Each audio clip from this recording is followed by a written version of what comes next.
Assalamualaikum. Jumpa lagi dengan channel obrolan Haris. Bicara tentang artis lawas yang merangkap menjadi agen intelijen, orang selalu teringat Sofia Wede. Artis kelahiran Bandung 12 Oktober tahun 1924 ini berwajah rupawan. Selain menjadi artis, ia juga seorang sutradara. Sebagai agen intelijen, ia menyandang pangkat sersan mayor. Artis lain yang juga seorang agen intelijen dan berpangkat lebih tinggi adalah Usmar Ismail. Pangkatnya mayor, sehingga peran yang diberikan kepada Usmar pun lebih besar. Usmar Ismail lahir pada 20 Maret tahun 1921. Ayahnya adalah seorang guru sekolah dasar Holland Inland School atau HIS.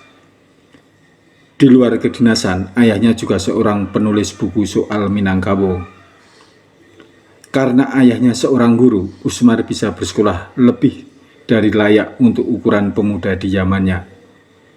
Ia pernah bersekolah di HIS Batu Sangkar, Mulo Padang, dan kemudian AMS bagian klasik barat di Yogyakarta. Usmar mulai menulis syair dan drama sejak remaja. Di zaman pendudukan Jepang, ia bekerja di Pusat Kebudayaan Bagian Sandiwara. Bersama kakaknya, Dr. Abu Hanifah, serta iparnya Rosihan Anwar, Usmar mendirikan kelompok sandiwara amatir bernama Maya, yang aktif antara tahun 1944 sampai 1945. Kelompok Maya pernah manggung di Gedung Kesenian Jakarta. Ketika revolusi kemerdekaan berkecamuk, Usmar Ismail termasuk orang yang hijrah dari Jakarta ke ibu kota baru Yogyakarta. Usmar pernah dilibatkan dalam operasi intelijen yang dipimpin oleh Kolonel Zulkifli Lubis. Sekitar Mei tahun 1946, Zulkifli Lubis ditugaskan membentuk organisasi intelijen oleh Presiden Soekarno. Ia pun mendirikan BRANI, yaitu Badan Rahasia Negara Indonesia. BRANI memiliki salah satu unit bernama Field Preparation atau FP. Menurut Ken Conboy dalam buku Intel Menguak Tabir Dunia Intelijen Indonesia, Field Preparation memiliki fungsi melaksanakan pengamatan dan mempersiapkan situasi lapangan dengan menggalang dukungan bagi kepentingan Republik di seluruh Indonesia. Anggotanya terdiri dari berbagai macam latar belakang profesi, dari prajurit tulen lulusan pembela tanah air hingga para seniman, tulis Ken Conboy, sejarawan militer Indonesia asal Amerika Serikat. Untuk kepentingan mempengaruhi publik, Zulkifli merekrut orang-orang yang bergerak di bidang media, film, dan hiburan. Mereka ditempatkan oleh sang kolonel di suatu seksi bernama Bagian 5 yang membawahi bidang intelijen dan propaganda. Pimpinan Bagian 5 adalah Usmar Ismail, kakak kelas Zulkifli saat bersekolah di AMSB Yogyakarta. Usmar kemudian diberi pangkat mayor, ungkap Yinggara Hidayat dalam Jejak Bung Usmar, biografi perjuangan Bapak Perfilman Nasional Jilid 1. Usmar lantas merekrut juga dua seniman lain, yaitu Suryo Sumanto dan Suarti Tasrif. Zulkifli memberi mereka berdua masing-masing pangkat kapten. Bersama para seniman itu, Usmar membuat gebrakan pertama dengan membidani sebuah surat kabar bernama Patriot. Ia betul-betul mempraktekkan ilmu propaganda yang dulu dipelajari di Nippon Aigasa, Biro Perfilman Propaganda Militer Jepang. Menurut Yinggara, di Bagian 5, Usmar menjadi andalan Zulkifli, terutama dalam pembentukan opini publik. Sebagai wartawan, pengarang, sutradara sandiwara, dan mulai merambah dunia film, Usmar menyadari peran pentingnya dalam mempengaruhi khalayak lewat dunia seni. Ia membawai pasukan yang terdiri atas rekan-rekan kerjanya dari Pusat Kebudayaan dan kelompok seniman Merdeka. Mereka menyusun strategi di medan revolusi menggagas publikasi media massa dengan menyandang senjata api dan pena, ungkap Jinggara. Pada tahun 1947, Mayor Usmar ditugaskan sebagai kepala urusan psychological warfare.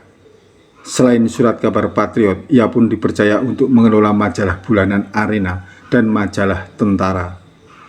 Isi majalah tentara dan koran Patriot adalah isi jiwanya, jiwa seorang putra Indonesia umumnya yang saat itu tengah diganjar oleh revolusi.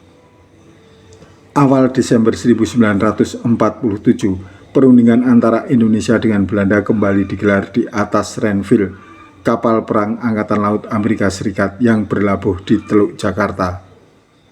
Usmar yang saat itu berposisi sebagai wartawan antara lantas ditugaskan untuk meliput peristiwa penting tersebut. Namun, baru beberapa minggu tiba dari Yogyakarta, intelijen Belanda telah meringkusnya dengan tuduhan Usmar telah melakukan aksi subversi. Rupanya mereka tahu jika selain sebagai seniman dan wartawan, Usmar juga seorang perwira Intel TNI. Akibatnya ia ditahan di penjara Cipinang dan otomatis semua aktivitasnya terhenti. Penangkapan Usmar diprotes keras oleh para wartawan Indonesia. Akhirnya setelah menjalankan protes terus-menerus, pada bulan kelima penahanannya, Usmar dilepas dari penjara Cipinang dan dikenakan status sebagai tahanan kota. Baru setelah mendapat jaminan dari Menteri Penerangan Republik Indonesia Muhammad Natsir, Usmar bisa bebas total dan kembali ke Yogyakarta. Setelah perang berakhir, Usmar keluar dari dinas ketentaraan. Pada tahun 1950-an, ia kemudian mendalami dunia sinema. Usmar merintis berdirinya Perusahaan Film Nasional Indonesia atau Perfini pada tahun 1950. Ia pun menjadi pemimpinnya. Alat produksi film yang dipakai Perfini adalah alat bekas milik studio Multifilm. Izin untuk mengakses alat-alat itu diperolehnya dari Menteri Penerangan Mr. Samsudin. Usmar Ismail sadar sinias Indonesia mesti pegang kendali atas alat produksinya, sekalipun itu alat bekas. Usmar Ismail, seperti disebut Rosihan Anwar, juga tak mempermasalahkan keterbatasan peralatan. Proses produksi film Darah dan Doa misalnya dilakukan dengan kamera akrilik bekas. Ia pun rela mengangkut kamera itu dengan oplet yang tak kalah bututnya dari Jakarta ke lokasi pengambilan gambar di Subang. Usmar Ismail sangat berpengaruh dalam sejarah perfilman Indonesia pasca kemerdekaan. Sejumlah film karya Usmar Ismail, diantaranya Darah dan Doa tahun 1950, Lewat Jam Malam tahun 1954, Tiga Darah tahun 1956, Pejuang tahun 1960, Toha Pahlawan Bandung Selatan tahun 1961, dan Anak Perawan di Sarang Penyamun tahun 1962. Film Darah dan Doa kemudian dianggap sebagai tonggak bangkitnya perfilman Indonesia. Teman-teman, itulah sosok Usmar Ismail yang di zaman revolusi menangkap menjadi agen intelijen. Pasca revolusi, ia mengabdikan hidupnya untuk perfilman nasional. Oke, kita akan bertemu lagi dengan tema yang berlainan, dengan tema yang berbeda. Sampai jumpa. Wassalamualaikum warahmatullahi wabarakatuh.